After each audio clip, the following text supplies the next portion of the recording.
جو چراغ اپنے لیے جلتا ہے وہ آگ کے علاوہ کچھ نہیں دیتا۔ بزرگ کہتے ہیں کہ جو چراغ دوسروں کے لیے جلتا ہے وہ روشنی ہے، وہ نور ہے، اور شعور کا ظہور ہی سب معنی رکھتا ہے۔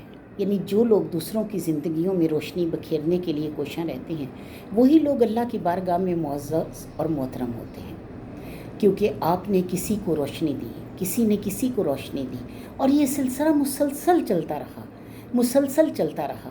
یہ صرف ایسا نہیں ہے کہ آپ کسی کو بہت زیادہ دینا شروع کر دو کہ ہاں جی ہم اس کا خرچ اٹھا رہے ہیں، ہم یہ کر رہے ہیں، ہم وہ کر رہے ہیں۔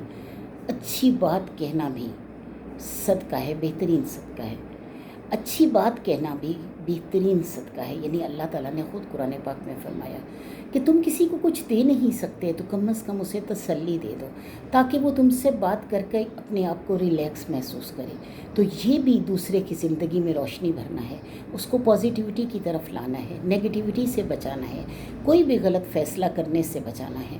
تو یہ انسان کے لیے، یعنی ضروری نہیں ہوتا کہ جب وہ اپنے دکھ آپ سے شیئر کر رہا ہو، جب وہ اپنے جس شخص سے اس کو تکلیف پہنچی ہے اس کے بارے میں کچھ کہہ رہا ہو تو آپ اس کو مزید آگ دیتے رہیں۔ مزید آگ دینا جو ہے وہ جلانے کے علاوہ کچھ نہیں کر سکتا۔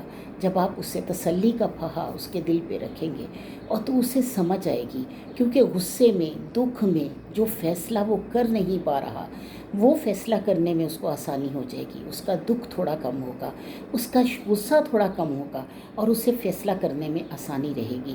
اسی طرح آپ دوسروں کی زندگیوں میں روشنیاں بکھیر سکتے ہیں۔